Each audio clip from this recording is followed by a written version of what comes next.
Tila hindi nakapagtiis si Paulo Avellino at kinailangang mag-video call sa kanyang rumored girlfriend na si Kim Chiu habang siya ay nagjo-jogging sa Florida, USA.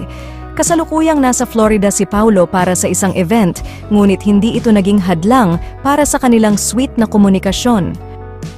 Sa video call, makikitang masaya at tila kilig na kilig si Paulo habang kausap si Kim. Marahil ay namiss niya ang kanilang bonding moments, lalo na't madalas silang magkasama sa pagjo-jogging sa Pilipinas. Ang kanilang regular na jogging sessions ay isa sa mga kinatutuwaang gawain ng dalawa na madalas makita ng kanilang fans. Ang pagkakaroon ng ganitong sweet na moments ay nagpapakita lamang ng lalim ng kanilang pagkakaibigan at posibleng pagmamahalan. Patuloy na umaasa ang mga fans na magbibigay ng kasiyahan at inspirasyon ang tambalang Paulo at Kim, hindi lang sa kanilang jogging sessions kundi pati na rin sa kanilang personal na buhay.